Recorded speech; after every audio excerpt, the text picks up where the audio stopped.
सबसे पहले बिहार की इस पावन धरती पर चुनाव आयोग की तरफ से आप सभी का स्वागत है। हाल ही में बिहार में मतदाता सूची के शुद्धिकरण का कार्य हुआ और जो हमारे समक्ष बूथ लेवल ऑफिसर्स मौजूद हैं, इन्होंने न केवल अपने बूथ में मतदाता सूची के शुद्धिकरण का कार्य किया, बल्कि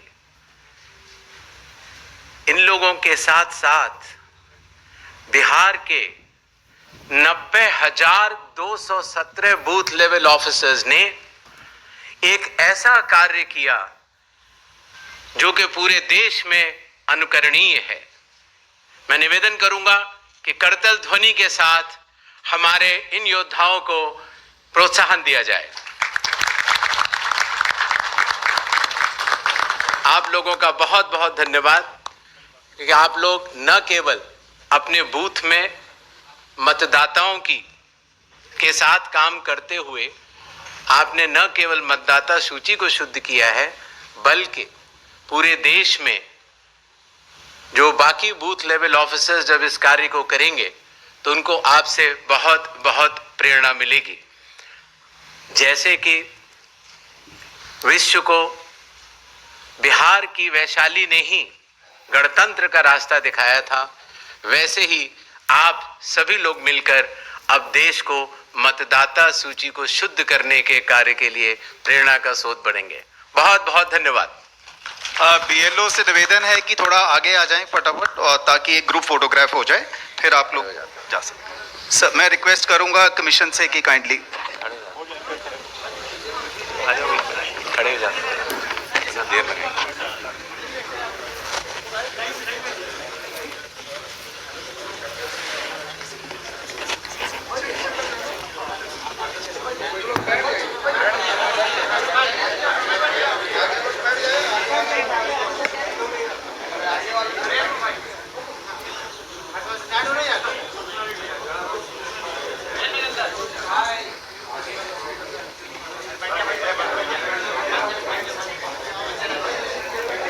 धन्यवाद।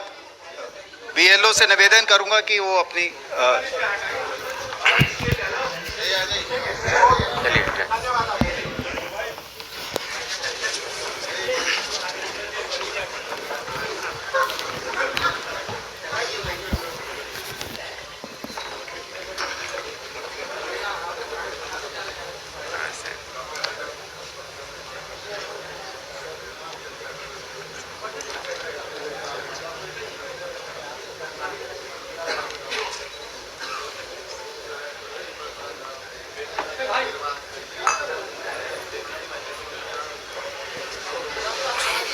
मैं माननीय chief election commissioner sir Shri Gyanesh Kumar ji से निवेदन करता हूं कि वो अपना वक्तव्य दें।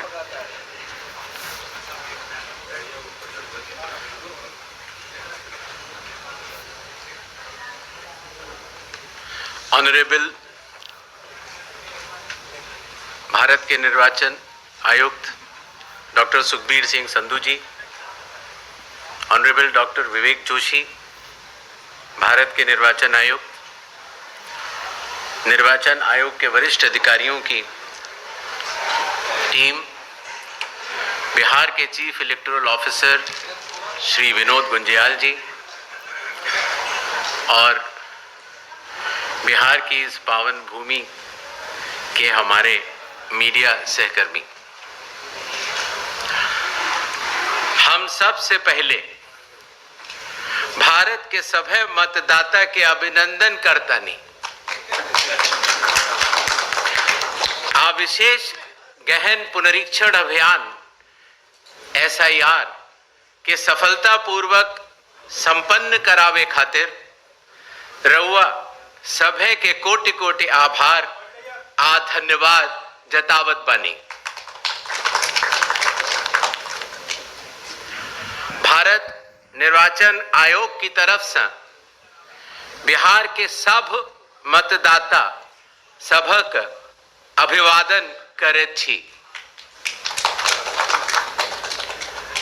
आपके माध्यम से मैं बिहार के सभी मतदाताओं से यह आह्वान करता हूं कि आइए, जिस तरह से हम अपने त्योहारों को उल्लास और श्रद्धा से मनाते हैं और विशेष रूप से बिहार की छठ पूजा जैसे महान लोक पर्व को पूरे उत्साह व आस्था से मनाते हैं, उसी तरह से लोकतंत्र के चुनाव के इस महापर्व को भी उत्सव की तरह मनाएं। अपनी भागीदारी सुनिश्चित करें, जिम्मेदारी निभाएं और मतदान अवश्य करें। अपना भागीदारी पक्का करें, जिम्मेदारी निभाएं, आप वोट जरूर करें। धन्यवाद। अब हम आपके समक्ष एक छोटी सी प्रेजेंटेशन देंगे जिसमें कि बिहार के आने वाले इस चुनाव में जो चुनाव आयोग ने नई पहलें की हैं, जो कि अब देश भर में भी लागू होंगी, उनके बारे में हम आपको बतला सकें। नेक्स्ट। बिहार में 243 जनरल कॉन्स्टिट्युएंसीज हैं, एसटी 2, एसटी 38। नेक्स्ट। बिहार के विधानसभा की कालावधि 22 नवंबर तक समाप्त हो रही है और उसके पहले ही चुनाव संपन्न होंगे। पूरी चुनाव आयोग की टीम पिछले 2 दिनों से बिहार में है। हालांकि इसके पहले भी हमारे वरिष्ठ अधिकारी पूरे बिहार का दौरा कर चुके हैं। आने के बाद सबसे पहले चुनाव आयोग ने बिहार की सभी मान्यता प्राप्त राजनीतिक दलों के साथ बैठक की। बिहार के सभी डीएम, एसपी, एसएसपीज, आईजी, डीआईजीज, कमिश्नर्स के साथ साथ सभी एनफोर्समेंट एजेंसीज के हेड और नोडल ऑफिसर्स के साथ भी मुख्य निर्वाचन अधिकारी Bihar, state police nodal officer और सीएपीएफ के नोडल अधिकारियों के साथ बैठक की। और उसके बाद बिहार के मुख्य सचिव, बाकी सचिव के साथ भी बैठक हुई, डीजीपी से के साथ बैठक हुई और अब हम आखिरी चरण में हैं। जो सब कुछ हुआ उसका ब्यौरा आपको देकर फिर हम लोग वापस दिल्ली प्रस्थान करेंगे। नेक्स्ट।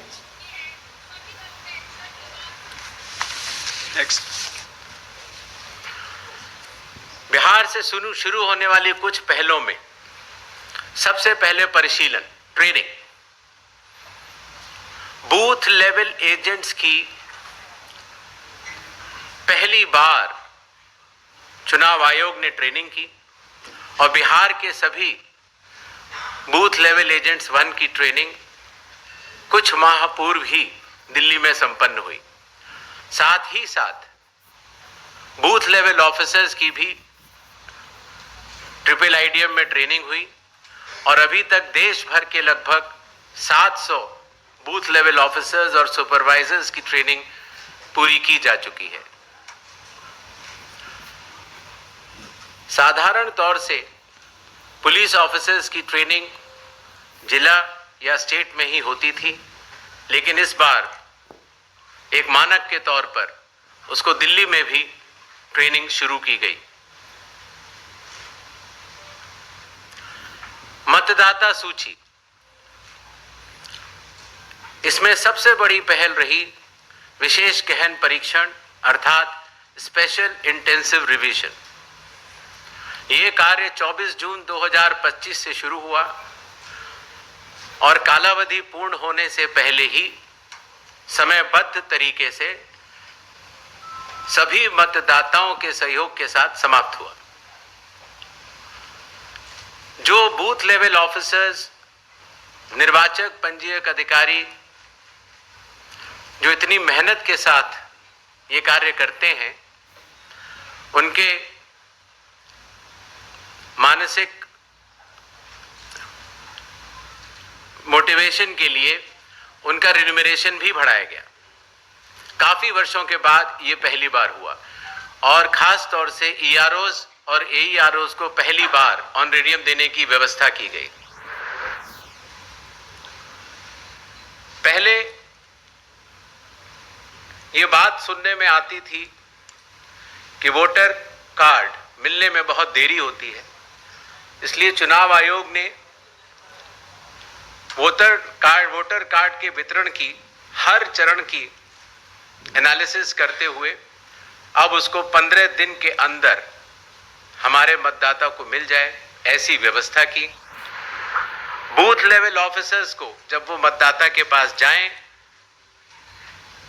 तो मतदाता उनको सुगमता से पहचान पाए, इसलिए बूथ लेवल ऑफिसर्स के लिए भी फोटो आईडी कार्ड्स शुरू किए गए। कंडक्ट ऑफ इलेक्शंस, विकास की गति के साथ चलते हुए हर जगह ये समस्या मतदाता लोग बताते थे कि कई बार जब लाइन में खड़े होते हैं तो मोबाइल की आवश्यकता पड़ती है। आजकल मोबाइल कोई नहीं छोड़ना चाहता, तो इसलिए बूथ के कमरे के ठीक बाहर मोबाइल जमा कर अपना वोट देने के बाद ठीक बाहर आएं और अपना मोबाइल ले जाएं। ऐसी व्यवस्था की ट्रायल की जा चुकी है पिछले बाई इलेक्शंस में और बिहार में ये पूरे राज्य में लागू होगा, सभी 90,000 पोलिंग बूथ पर। फिर एक बात ये भी समझ में आई कि जो मतदाताओं को वोटर इंफॉर्मेशन स्लिप दी जाती है, जिससे कि उनको पता लग जाए कि ये बूथ कहां पर है और अगर चाहें तो पहले भी जाके देख सकते हैं, उसमें बूथ की संख्या और पता बड़े फॉन्ट में, अगर आप देखेंगे इसमें तो लाल रंग से उसमें चौकोर किया हुआ है, तो बड़े फॉन्ट पर आप दूर से ही देख सकते हैं, जिससे कि आप अपने मतदान केंद्र में बड़ी सुगमता के साथ जा सकते हैं। इलेक्शन कमीशन ने टेक्नोलॉजी का सहारा कई वर्षों से लिया हुआ है। धीरे धीरे करते करते लगभग 40 एप्लीकेशंस बन चुकी थी, जिसको कि हर मतदाता को या स्टेक होल्डर को बार बार अलग अलग लोड करना पड़ता था। इसलिए सबको मिलाकर एक कंप्यूटर प्लेटफॉर्म तैयार किया गया, जिसका नाम है one stop digital platform ECI net. इसका प्रोग्रेसिव इंप्लीमेंटेशन अभी जारी है और बिहार में इसको लागू भी किया जाएगा और इसके बाद भी अगर कोई काम बचेगा तो उसको पूर्ण करेंगे।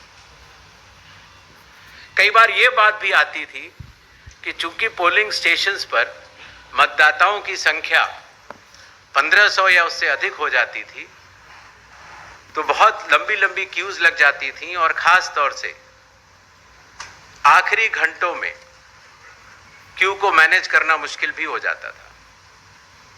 इसलिए चुनाव आयोग ने संयुक्त निर्णय लिया कि अब बिहार से शुरू होकर पूरे देश तक किसी भी मतदान केंद्र में 1200 से ज्यादा वोटर नहीं होंगे, जिससे कि वोट डालने में हमारे मतदाताओं को सुविधा मिले। कानून के अंतर्गत कैंडिडेट्स पोलिंग बूथ के कुछ दूरी के बाहर अपने बूथ्स लगाते हैं। कई बार वो लोग भी मतदाताओं को सहूलियत देने के लिए उनका मार्गदर्शन करते हैं कि आपका बूथ ये वाला है या उस कमरे में है। तो पहले ये काफ़ी दूर लगाने की अनुमति होती थी, अब 100 मीटर की दूरी पर पोलिंग स्टेशन से हर प्रत्याशी अपने बूथ लगाने के लिए स्वतंत्र है। पहले ये बात भी आती थी कि जो वेबकास्टिंग है, जो पोलिंग बूथ के अंदर जो वेबकास्टिंग होती है, वो कहीं 50% या कम से कम 50% या 60% बूथों पर होती थी, और अब बिहार से शुरू होकर पूरे देश में जब भी चुनाव होंगे 100% वेबकास्टिंग हर पोलिंग स्टेशन पर की जाएगी। कई बार प्रत्याशियों ने यह बात कही कि जब ईवीएम पर जो बैलेट पेपर या कागज लगता है उसमें जो उनकी फोटो आती है वो ब्लैक एंड व्हाइट होती है, और इसलिए मतदाता को पहचानने में कई बार दिक्कत हो जाती है। हालांकि चुनाव चिन्ह तो रहता है, और साथ ही साथ ये भी बात आई कि सीरियल नंबर भी बड़ा होना चाहिए।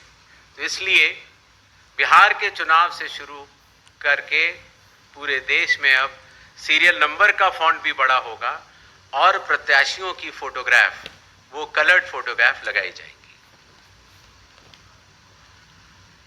मतगणना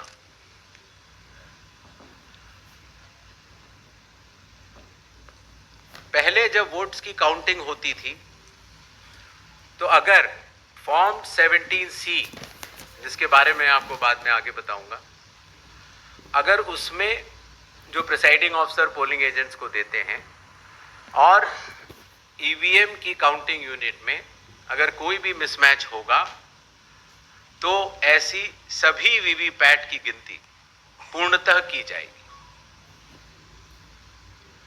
इसी तरीके से पोस्टल बैलेट्स की गिनती भी ईवीएम के आखिरी 2 राउंड से पहले पूर्ण करना अनिवार्य होगा, और ईवीएम के आखिरी 2 राउंड उसके बाद ही शुरू होंगे। नेक्स्ट,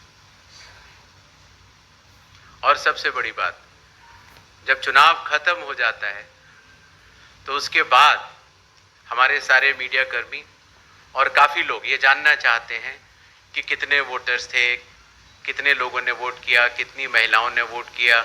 ये सारा डिटेल इंडेक्स कार्ड में अवेलेबल होता था, और पहले हम इसको अलग से लेकर फिर चुनाव के समाप्त होने के बाद काफ़ी दिन लग जाते थे इसको इकट्ठा करने में, उसके बाद हम इसको वेबसाइट में डालते थे। और अब चूंकि धीरे धीरे ECI नेट का प्रोग्रेसिव इम्प्लीमेंटेशन हो रहा है, इसलिए ये डिजिटल इंडेक्स कार्ड्स चुनाव खत्म होने के कुछ दिनों के भीतर ही आप सभी को देखने को मिलेंगे। ये था छोटा सा एक ब्यौरा जो बिहार अब पूरे देश को राह दिखाने जा रहा है। 17 नए इनिशिएटिव्स जो कि बिहार में सफलतापूर्वक कुछ लागू हो चुके हैं, और कुछ कंडक्ट ऑफ इलेक्शंस में लागू होंगे और कुछ काउंटिंग में लागू होंगे। इसके पहले कि हम लोग सवाल जवाब का दौर शुरू करें, कुछ चीजें मैं आपको बतलाना चाहता हूं।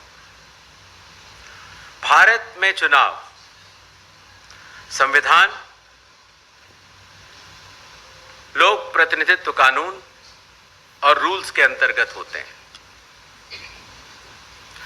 दुनिया की सबसे बड़ी चुनावी व्यवस्था है भारत के चुनाव और भारत का चुनाव आयोग, और ये व्यवस्था कई चरणों में बटी हुई है। जैसे आपने देखा, मतदान केंद्र स्तर पर बूथ लेवल ऑफिसर, उनके ऊपर इलेक्टोरल रजिस्ट्रेशन ऑफिसर अर्थात ERO अर्थात निर्वाचक पंजीकरण अधिकारी, जो कि SDM स्तर के होते हैं। जो मतदाता सूची होती है उसको बनाने की जिम्मेदारी EROs की होती है। बिहार के 243 हर विधानसभा में एक ERO होता है, और उन्होंने मिलकर BLOs के साथ मिलकर 243 EROs, 90,217 BLOs ने मिलकर काफी वर्षों के बाद, लगभग 22 वर्षों के बाद मतदाता सूची के शुद्धिकरण का कार्य किया। अगर ERO के निर्णय में किसी का मत, किसी का नाम अगर वोटर लिस्ट में ना आ पाए या किसी गलत आदमी का नाम आ जाए तो इसके ऊपर डीएम के पास अपील होती है, और अगर डीएम के डिसीजन में अगर कोई भी त्रुटि किसी भी मतदाता को लगती है तो उसकी अपील चीफ इलेक्टोरल ऑफिसर के पास होती है। तो इस तरह से विकेंद्रीकृत वैधानिक अधिकारियों के तहत मतदाता सूची बनाई जाती है। इसी तरीके से जब चुनाव होते हैं तो चुनाव आयोग हर विधानसभा के लिए एक रिटर्निंग ऑफिसर को नियुक्त करता है, जिसका कार्य होता है अपने विधानसभा में चुनाव कराना, और जो भी उसका रिजल्ट आता है वो रिटर्निंग ऑफिसर प्रख्यापित भी करते हैं और चुनाव आयोग के निर्देशों का और कानून का अक्षरशः पालन करते हैं। ये बात मैंने आपको इसलिए बताई कि भारत के चुनाव दो भागों में बटे हुए हैं, एक मतदाता सूची को बनाना और दूसरा चुनाव कराना, और दोनों में विकेंद्रीकृत वैधानिक अधिकार दिए गए ईआरओज और रिटर्निंग ऑफिसर होते हैं, और वो चुनाव आयोग द्वारा दिए गए निर्देशों का पालन करते हैं, और अगर उनके पालन में कहीं भी त्रुटि हो तो चुनाव आयोग उनको सुपरवाइज, डायरेक्ट और कंट्रोल भी करता है। इन छोटे शब्दों के साथ मेरे ख्याल से मैंने आपको चुनाव के बारे में कुछ जरूर बताया, और I think we can open the धन्यवाद सर। अभी हम अपना क्वेश्चन एंड आंसर सेशन शुरू करेंगे। एक आपसे रिक्वेस्ट ये है कि आज के क्वेश्चंस आप केवल बिहार असेंबली इलेक्शंस तक ही सीमित रखिएगा, ताकि जो जानकारी आपको चाहिए वो उसका समय रहे साहब के पास उस की जानकारी देने के लिए। आप kindly raise your hands, madam आएंगी आपके साथ माइक पे, आपका क्वेश्चन लेंगी। हम पहले 5 क्वेश्चन लेंगे, फिर उसके बाद फिर 5 क्वेश्चन, इस तरह चलेंगे। मैडम दीजिए इधर।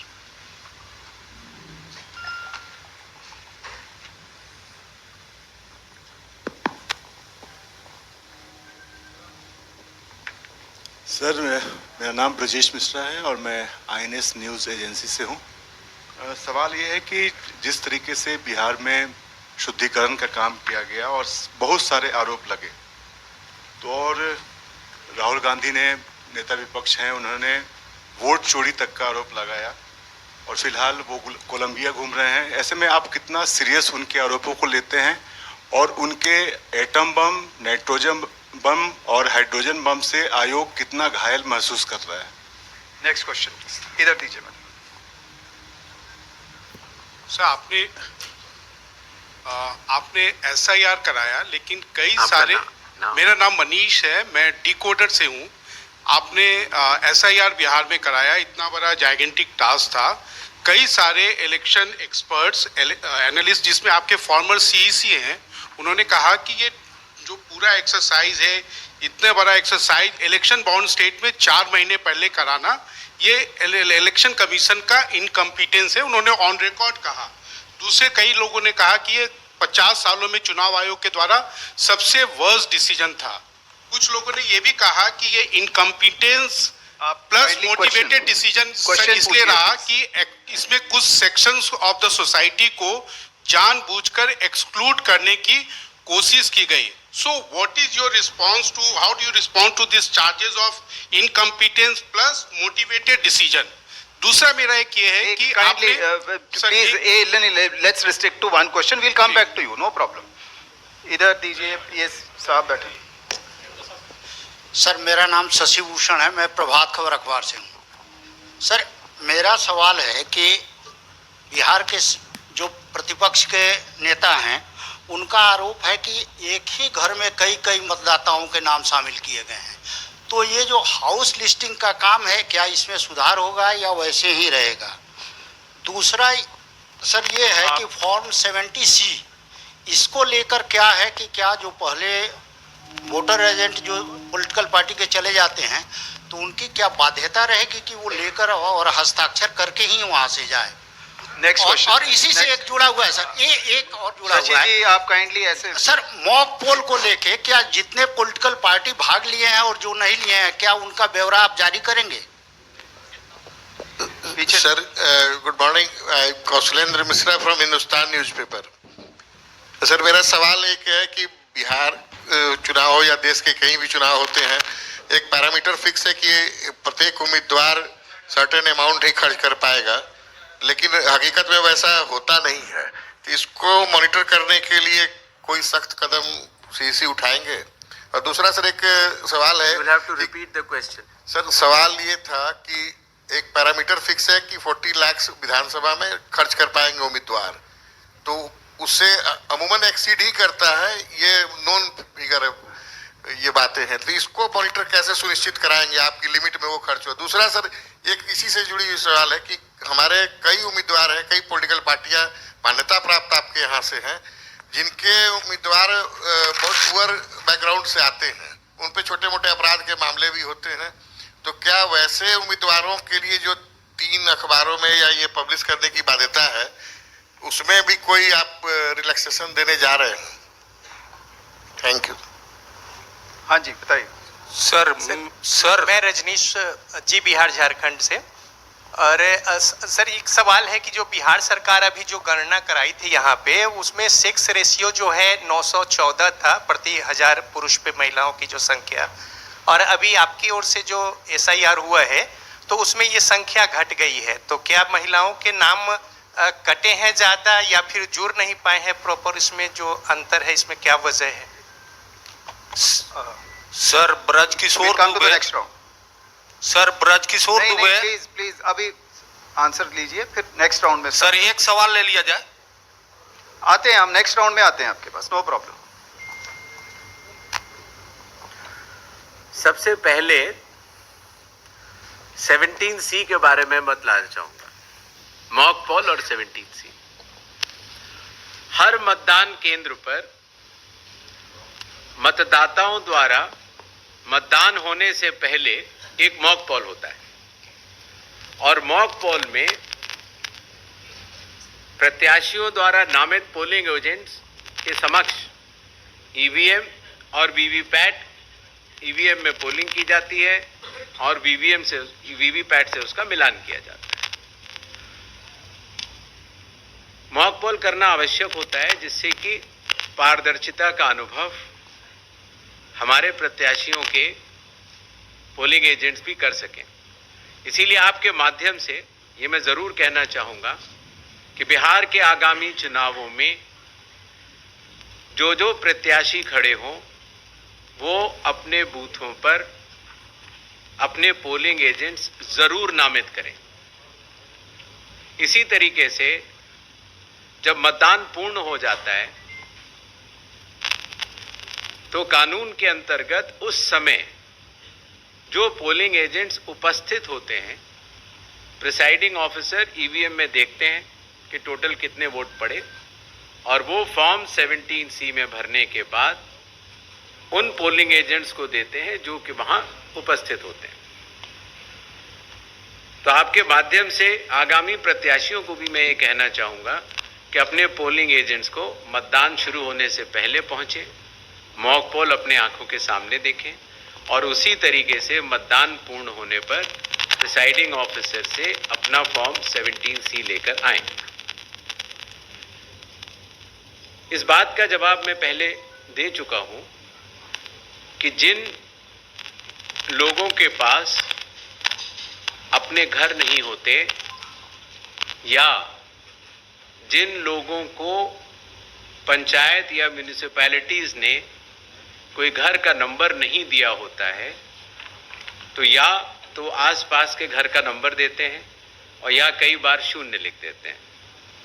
इसीलिए इसमें विचलित होने की कोई बात नहीं है, क्योंकि जब बूथ लेवल ऑफिसर किसी भी व्यक्ति का इन्यूमरेशन फॉर्म लेता है तो उसके ऊपर दावे और आपत्ति जताने के लिए हर पॉलिटिकल पार्टी के बूथ लेवल एजेंट्स मौजूद होते हैं और मुझे आपको बताते हुए बड़ी खुशी हो रही है कि बिहार एक ऐसा राज्य है जहां पर 1,60,000 से भी ज़्यादा बूथ लेवल एजेंट्स राजनीतिक दलों ने नामित किए।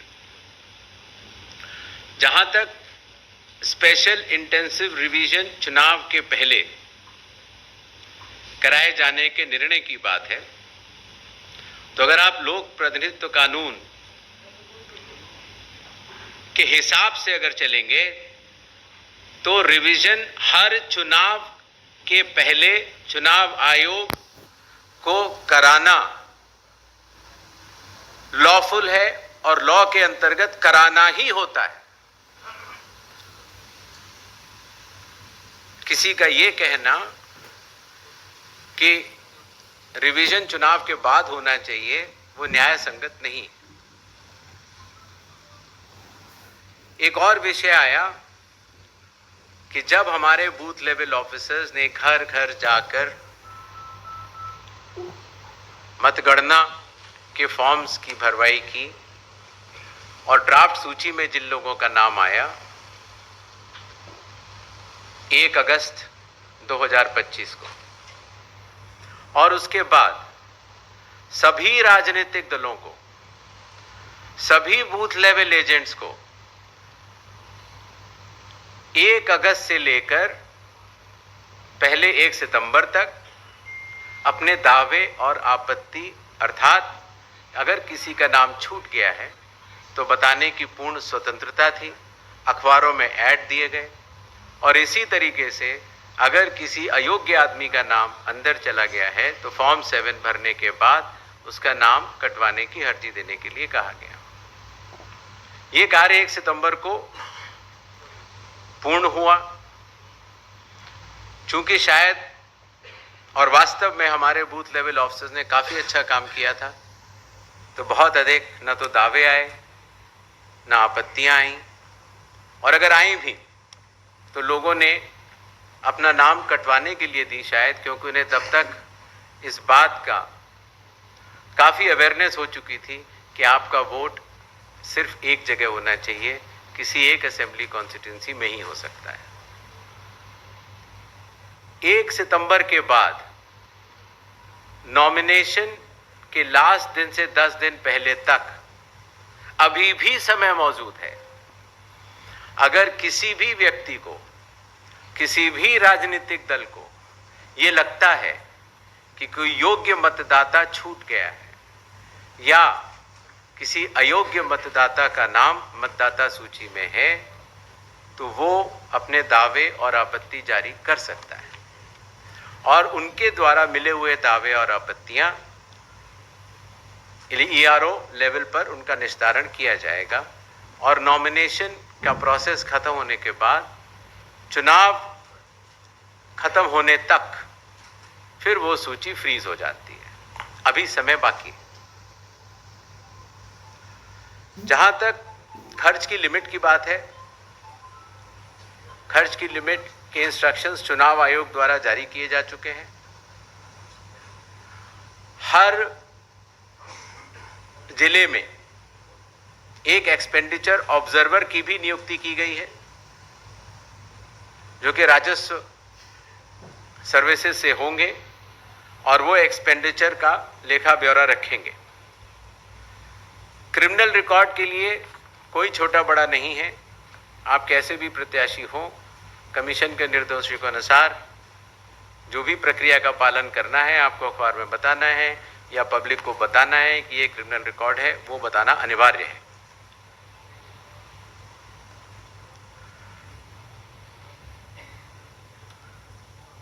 SIR की प्रक्रिया पर हालांकि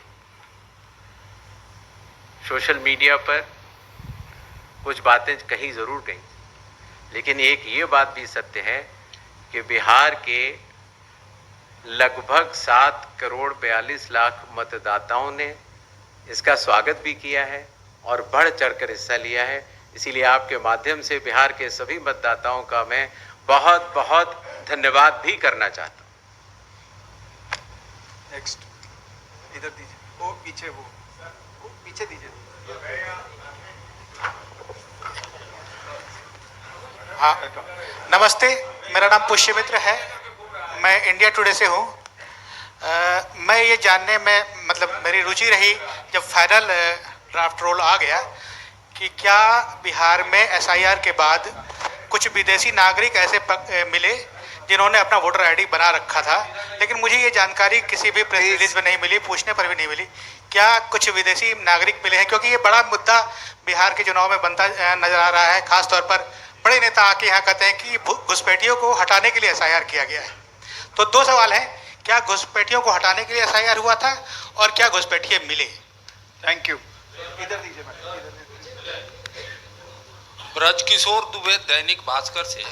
सर, हमारा ये 2 पॉइंट पर सवाल है कि एसआईआर के दौरान विदेशी मतदाता कितने मिले बिहार में। दूसरा सवाल है सर कि इसमें कि कब तक और कितने लोगों को वोटर कार्ड जारी किया जाएगा। Next question please. मैडम वो पीछे लीजिए।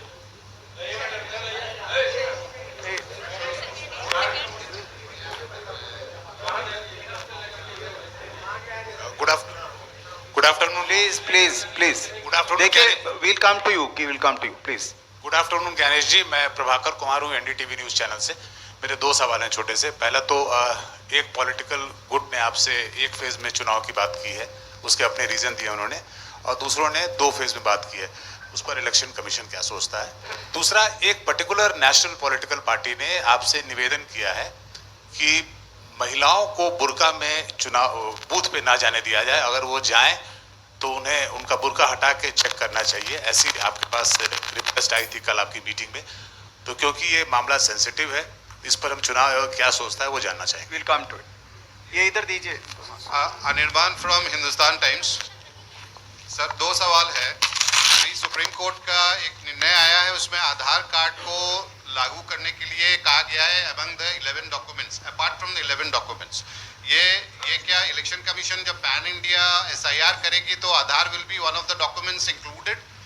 And few political parties have also demanded that 3.66 lakh people deleted from the final rolls, they should be published in the public domain. So will the commission do it? वो पीछे दे दीजिए, पीछे वो हाथ थोड़ा सा।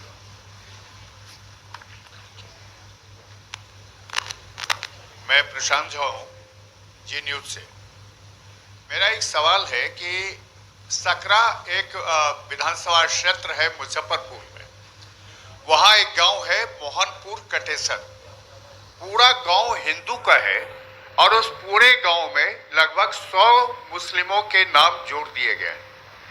जब ड्राफ्ट सूची आपकी आई थी उस समय वहाँ के लोगों ने ये सवाल खड़े किए थे, लेकिन उसके बाद जब फाइनल रोल आया है, फाइनल आपकी मतदाता सूची आई है, उसमें भी इसको सुधारा नहीं गया है और गांव के लोग परेशान हैं कि क्या उनके घर मुस्लिम ले जाएंगे। Sir, we'll come to back, in next round, please. Sir.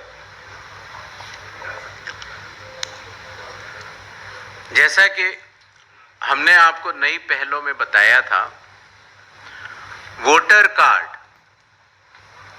जिन लोगों के वोटर कार्ड में नाम होता है, उम्र होती है, पता होता है, तो जिन लोगों के वोटर कार्ड की एंट्रीज में परिवर्तन होगा, उन वोटर कार्ड्स को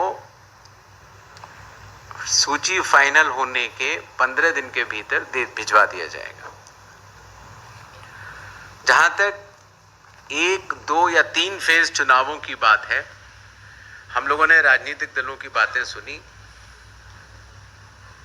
सबके प्रोस एंड कॉन्स हैं और चुनाव आयोग इस विषय पर जल्दी ही निर्णय लेगा। जहां तक वोटर आइडेंटिफिकेशन का बात है, उसके ऊपर चुनाव आयोग के पूर्व में ही निर्गत आदेश हैं कि वोटर का आइडेंटिफिकेशन चाहे कोई भी हो, उसका किस तरीके से करना है, उन्हीं आदेशों के तहत वोटर आइडेंटिफिकेशन किया जाएगा। आधार, मेरे ख्याल से आप सब लोगों ने इन्यूमरेशन फॉर्म भरा होगा, भरा था कि नहीं?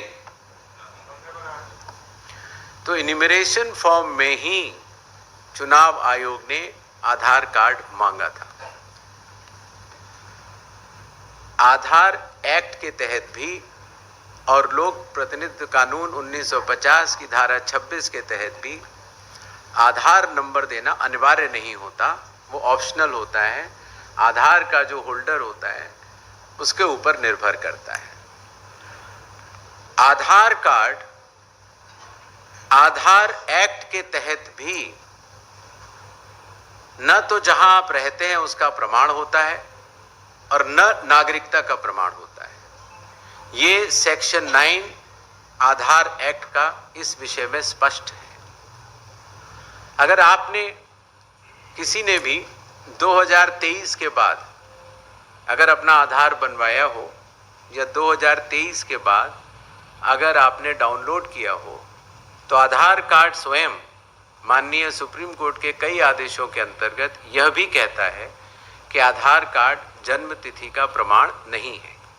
अर्थात सुप्रीम कोर्ट के आदेश के अनुसार और आधार एक्ट के तहत आधार न तो जन्म तिथि का प्रमाण माना जा सकता है, न आपके रहने की जगह का प्रमाण माना जा सकता है और न नागरिकता का प्रमाण माना जा सकता है। माननीय सुप्रीम कोर्ट ने यह जरूर कहा और हम उस आदेशों का पालन भी कर रहे हैं कि आधार कार्ड लेना चाहिए। हम भी आधार कार्ड इन्यूमरेशन फॉर्म में भी ले रहे थे और अभी भी ले रहे हैं, और जो 11 डॉक्यूमेंट्स थे उसमें वो 12वां हो तो भी ठीक है। लेकिन यह बात सुप्रीम कोर्ट ने भी अपने आदेश में कही है कि आधार कार्ड नागरिकता का प्रमाण नहीं होगा। पात्रता के लिए अन्य दस्तावेजों की आवश्यकता पड़ सकती है। जहां तक मोहनपुर गांव में एक विषय भाई ने रेज किया था, तो मैं सीईओ बिहार से कहना चाहूँगा कि इसकी जांच करवा लें कि इसकी सत्यता क्या है, और जो भी पारदर्शी तरीके से उस सत्यता का क्रियान्वयन हो सकता है उसको समय परिधि के भीतर कर दें, नॉमिनेशन के 10 दिन से पहले। एक और विषय आया कि कितने नाम कटे। जितने भी नाम कटे आप सबको पता है। हर ईआरओ ने जब अपनी विधानसभा की सूची शुद्ध की और उसके बाद क्लेम्स एंड ऑब्जेक्शंस का पीरियड रहा और उसके बाद 1 सितंबर से 30 सितंबर तक वेरिफिकेशन का पीरियड रहा, पूरे प्रदेश में लगभग पहले 65 लाख और अब 3.66 लाख नाम कटे हैं जो कि अयोग्य मतदाताओं के हैं, और ये अयोग्यता ईआरओ के अनुसार चूंकि ऐसे मतदाता अपात्र थे, एलिजिबल नहीं थे, उनके काटे गए और इनके ऊपर अपील जिला मजिस्ट्रेट के पास अभी भी उपलब्ध है। अगर किसी को भी शिकायत हो तो वो जिला मजिस्ट्रेट के पास अपील कर सकता है। जहां तक इनकी सूचियों की बात है, आप सब ने देखा होगा कि जिला कलेक्टर के स्तर पर हर राजनीतिक पार्टी के जिला अध्यक्षों को वह सूची सबके सामने खुले तौर पर उनके खुद के टेस्टिमोनियल से दे दी गई है, और आशा है कि वो लोग जांच करेंगे और अगर इसमें कोई भी त्रुटि हो तो वो कंसर्न्ड ईआरओ को बतलाकर उसमें शुद्धिकरण करवाएंगे। जहां तक संख्या की बात है, हर ईआरओ और हर जिलाधिकारी ने सारी संख्याएं जो कटी हैं वो हर पॉलिटिकल पार्टी को दे दी हैं, और वो पॉलिटिकल पार्टीज की जिम्मेदारी का विषय है कि जिस तरह से हमने ये निवेदन किया है कि आप हर पोलिंग स्टेशन पर अपने पोलिंग एजेंट नामित करें, काउंटिंग के लिए अपने काउंटिंग एजेंट नामित करें, उसी तरीके से जो मतदाता सूची है उसका वो परीक्षण कर लें और कोई भी अगर त्रुटि है तो उसको बताएं। जो मतदाता सूची में नाम कटे हैं वो सब मिला के, अर्थात मृतकों के भी हैं, जो भारत के नागरिक नहीं हैं उनके भी हैं, जो कई एक से कई ज़्यादा जगह अपने वोट बनवा चुके हैं, जिनका सिर्फ एक ही जगह होना चाहिए था उनके नाम भी हैं, और जो स्थायी रूप से प्रवास कर चुके हैं उनका नाम भी है। Next. Just a minute madam, नहीं ऐसे मत कीजिए प्लीज, ऐसे नहीं, ऐसे मैं आता हूँ, आपके पास आता हूँ, प्लीज बैठिए। प्रणाम सर। मैं हर ईआरओ के पास से वो डेटा मिलता है। मैंने आपको बताया था कि जिस तरीके से मतदाता सूची तैयार करने की जिम्मेदारी ईआरओ की होती है, तो ये सवाल हर विधानसभा क्षेत्र में हर ईआरओ और हर जिले का हर जिला कलेक्टर जानता है। Since the commission has to take a flight right away, I think.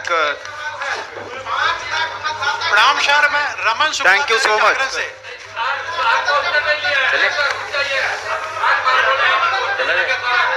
अभी है ना, चलिए एक पांच और प्लीज अच्छा आप बताइए काइंडली, देखिए केओस मत, आप बताइए। मैं सर रमन शुक्ला, दैनिक जागरण से। मैडम ये साहब को दे दो। हाँ जी, आप बताइए प्लीज। आप पे आते हैं, आप पे आते हैं, आता हूँ मैं आप पे। प्रणाम सर। मैं रमन शुक्ला, दैनिक जागरण से। इस तरह तो कोई क्वेश्चन हो नहीं पाएगा, आप आगे आके पूछिए प्लीज। हाँ, दे देंगे। आप अपना क्वेश्चन पूछिए। प्रणाम सर। मैं रमन शुक्ला, दैनिक जागरण से।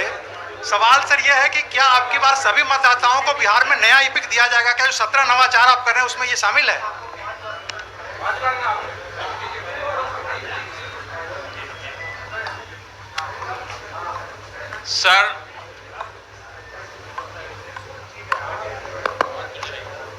सर हम लोग 40 वर्ष से नाम वोट दया शंकर तिवारी इंडियन पंच से बोल रहे हैं। 40 वर्ष से हम वोट दे रहे हैं और देख रहे हैं कि इलेक्शन में सुधार। आज तक हम देख रहे हैं 40 वर्ष में कि धीरे धीरे आप लोग कह रहे हैं कि सुधार के और करप्शन बढ़ते जा रहा है। जितने अपराधी हैं वो जेल से छूट के आते हैं, 100 केस रहता है, 50 केस रहता है, नॉमिनेशन करते हैं, इलेक्शन लड़ते हैं, बाहुबली कहते हैं। अब वहां पर जो उनके क्षेत्र की जनता होगी उनके सामने किसी काम के लिए कैसे जाएगी? तो हमको तो नहीं लगता है कि 40 वर्ष में कोई सुधार हुआ है इलेक्शन में। तो आप लोगों को करना है सुधार। ठीक है जी, ठीक। Sir would you like to? I think या देखिए ऐसा है कि हमारी आपकी रूबरू तो आज हुई है और फिर भी चलती रहेगी, लेकिन समय परिधि फ्लाइट की वजह से भी है। तो जो आपके सवाल हैं उनका मैं ज़रूर जवाब देता हूँ। जहाँ वोटर कार्ड में एंट्रीज की चेंजेस हैं, जैसे कि विवाह उपरांत कई बार महिलाओं के नाम बदल जाते हैं, या आपने अपने रिहाइश की जगह बदल ली है तो पता बदल जाता है, तो इस तरह के केसेस में नए वोटर कार्ड जारी होंगे। जहां तक जेल के अपराधियों की बात है,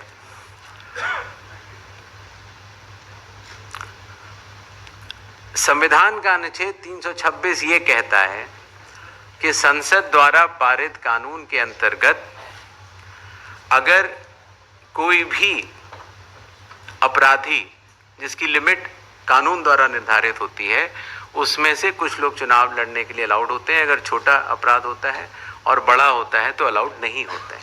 तो उस कानून के अनुपालन में ही चुनाव आयोग ये निर्धारित करता है कि कौन अब चुनाव लड़ सकता है और कौन नहीं। एक विषय पूछा गया कि महिलाओं की संख्या के बारे में, तो जो इन्यूमरेशन का प्रोसेस है उसमें इन्यूमरेशन फॉर्म सभी को दिए गए, चाहे वो हमारी सम्मानित महिलाएं हों, चाहे वो हमारे सम्मानित पुरुष हों। और आज भी अभी भी अगर किसी भी मतदाता, चाहे वो महिला हो या पुरुष हो, अगर उनका नाम या तो छूट गया है या अयोग्य किसी भी व्यक्ति का नाम आ गया है, तो नॉमिनेशन की तारीख से 10 दिन पहले अगर आप ईआरओ को फॉर्म 7 या फॉर्म 6 भरेंगे तो उसमें सुधार किए जाने की अभी भी गुंजाइश है। तो अगर आप परमिट करें तो हम निकल जाते हैं। मैं आप सबका बहुत बहुत धन्यवाद करता हूं।